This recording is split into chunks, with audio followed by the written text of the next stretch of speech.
The Ritz-Carlton Bangkok is very nice.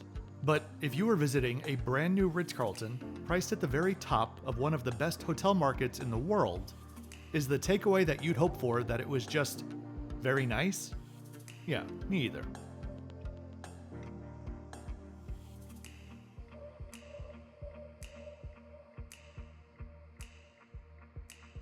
For those of you that are new to the channel, my name is Kevin.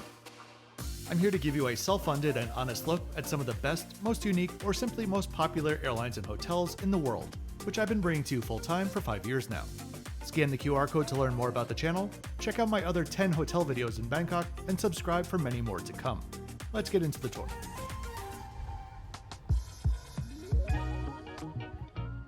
Let's start off this video with being honest about why I decided to visit this place at all, since I'm usually one to jump on new hotel openings in the region, but wasn't so much so for this one.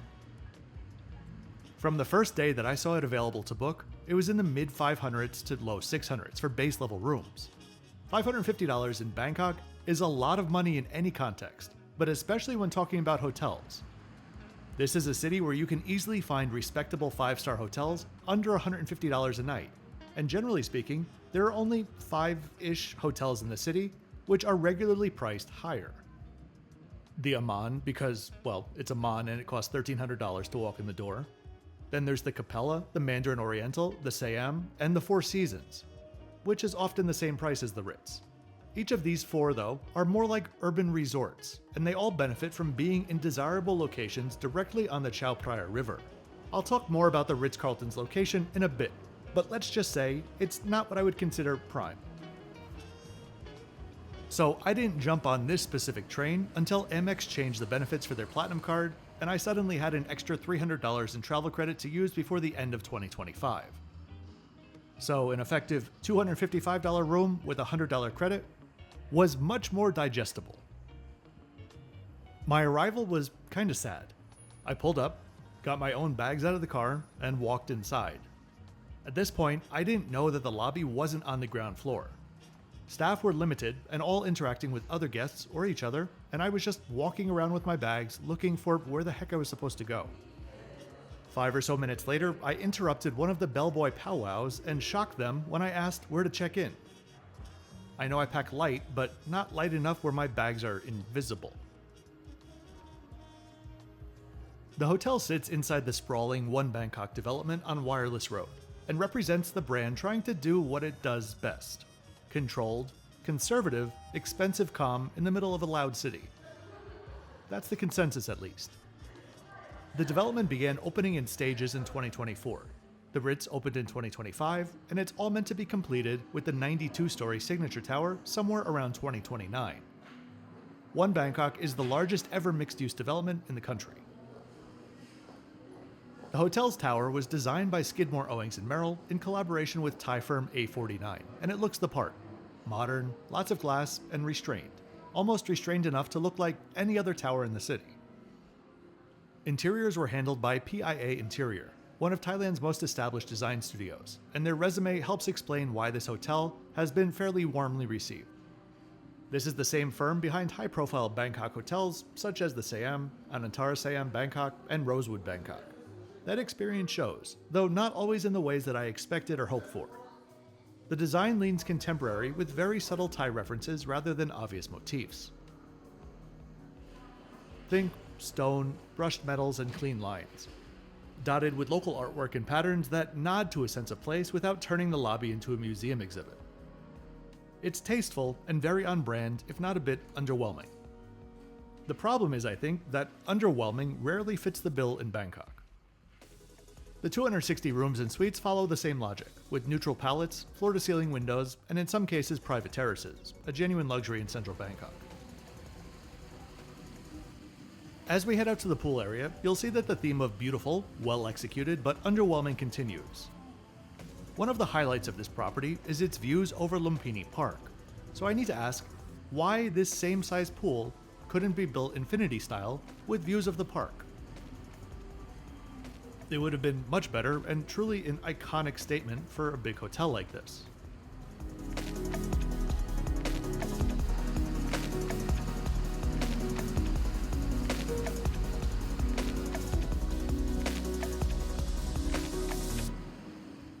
If you're enjoying the video and would like to support the channel, there are many ways that you could do so.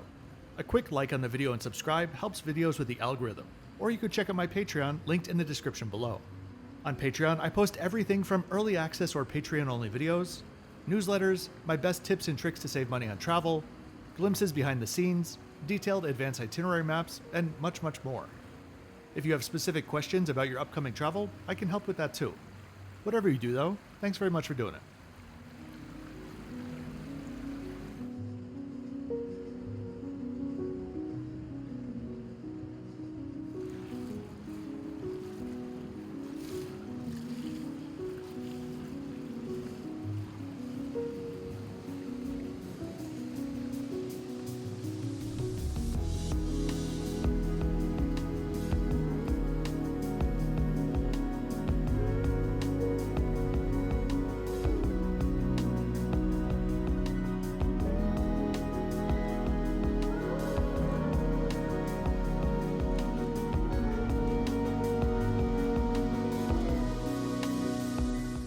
It's almost as if you could have put the pool right here.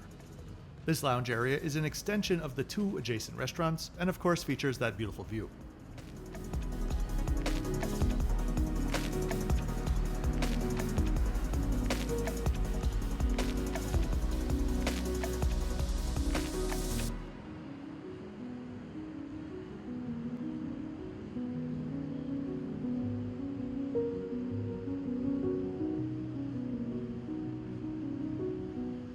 Dusit is their French fine dining restaurant by David Toutan, and is sort of disguised in plain sight, resembling a pair of beautiful bird cages.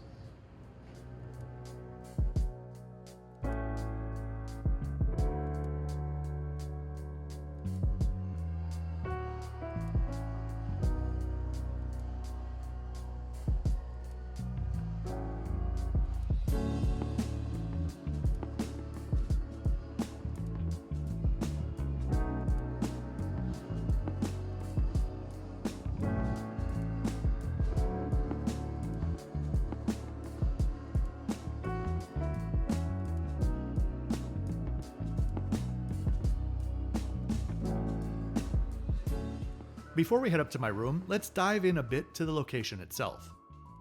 This part of the city is just about equidistant from both airports, and sits just on the southeast corner of Lumpini Park.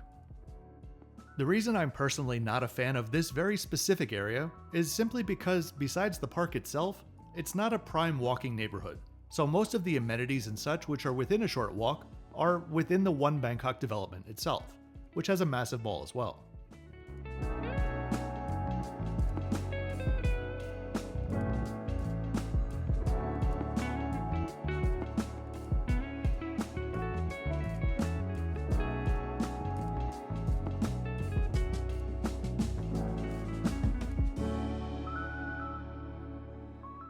Let's go head to my room.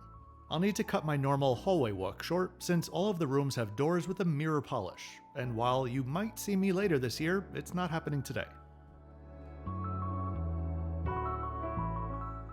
I booked a base room and was upgraded to a Lumpini Park view room with the Amex privileges and Marriott Gold status. Originally, I'd been assigned room 911, but asked to be switched to literally any other room. I found the rooms to be surprisingly cold.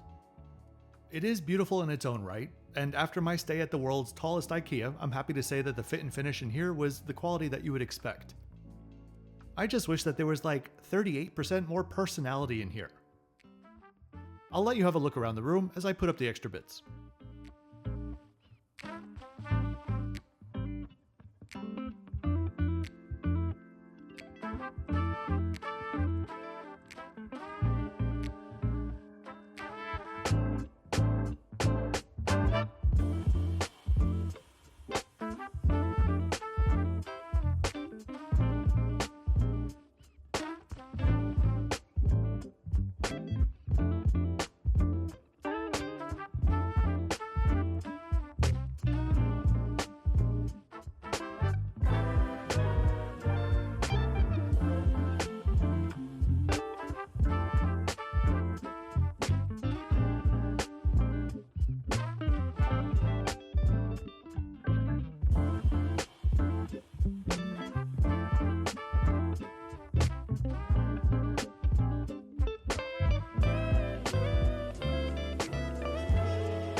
let's talk prices. I paid $555 for my stay through Amex, which for the date of my stay was the same price as booking direct through Marriott. Over the course of the next year, the price ranges from $454 to $629 depending on the season. To get that range, I manually search directly through Marriott for the cheapest refundable rate on the second Thursday of each month of the year. I think the caliber of the hotel is much closer to that of the Sintorn Kimpinski and the Park Hyatt rather than the Four Seasons and the Mandarin. So that's a baseline of $350 for me.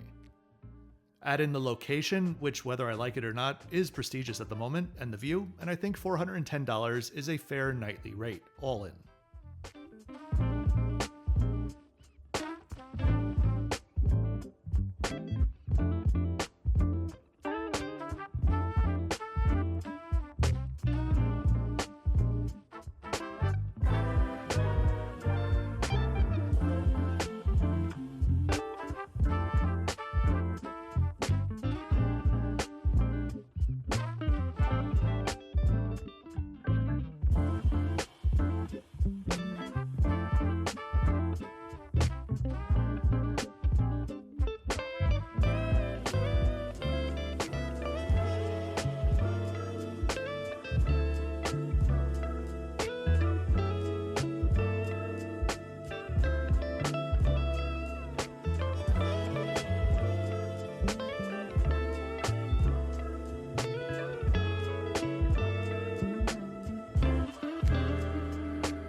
The closet for this caliber of a hotel in a big shopping city felt really undersized.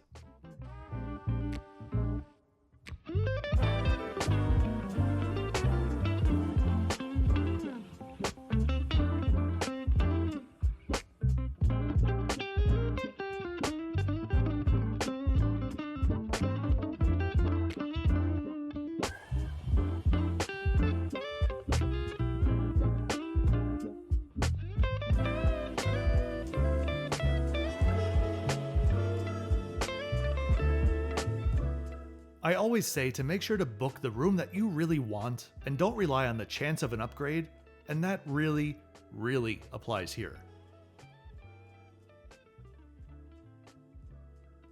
There is no way on earth I would recommend this hotel with a view of another building.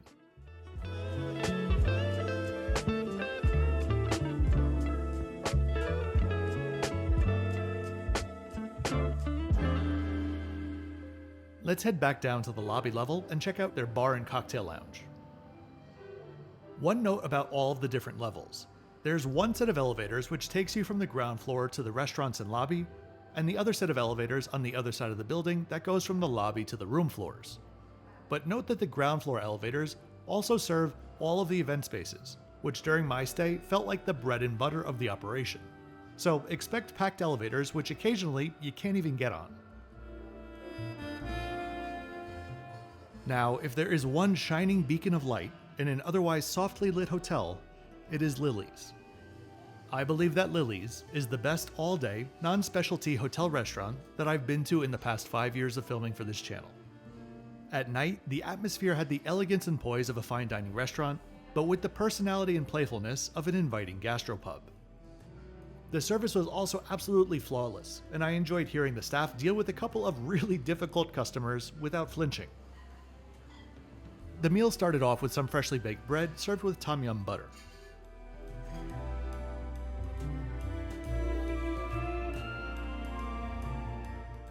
There was a pre-starter bites menu which I selected two from. On the left is steak frite with A5 Wagyu tartare on a potato terrine. On the right is J5 Iberico and black truffle puff with mascarpone. The beef was an 8.9 out of 10, and the truffle puff was a 9.5.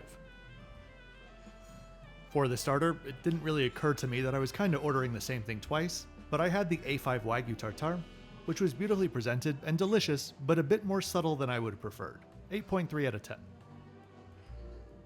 For the main, I had the Penang bisque curry cod with winged beans. This was the most perfectly cooked piece of fish that I think I've ever had, and the bisque was the perfect pairing. An absolute 10 out of 10, 10.1 out of 10.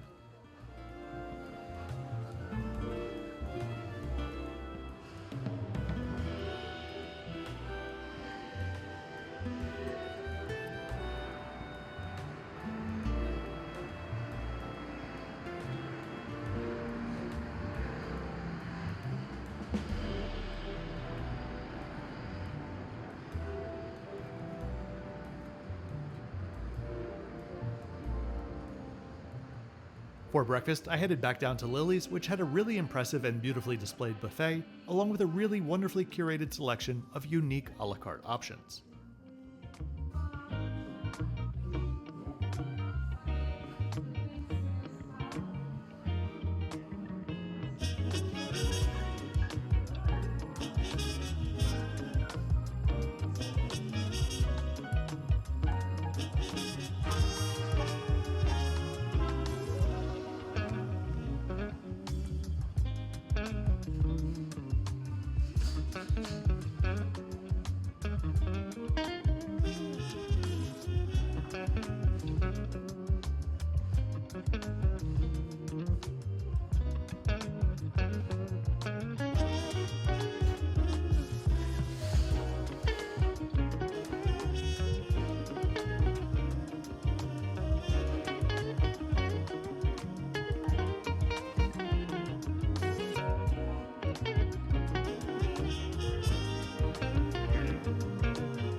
From the menu, I ordered the cow soy crab curry first, which was powerful and balanced in all the right ways. 9.3 out of 10.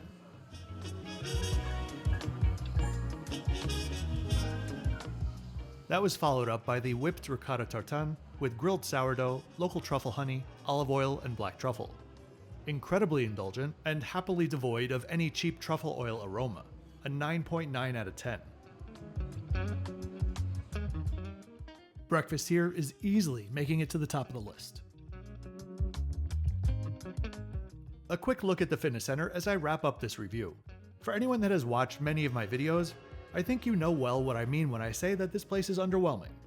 It's a matter of taste, and I simply don't think the rooms, lobby, and pool area have the vibrancy, scale, or wow factor that new Bangkok properties consistently deliver.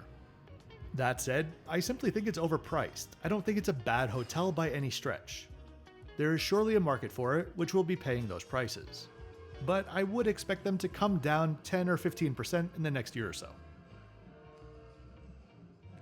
So I really do hope that you enjoyed this tour today. If you did, please be sure to click the like button and subscribe with notifications on so you don't miss out on my twice weekly videos. I'll see you next time on the way to Hong Kong. Thanks very much, as always, for watching until the end.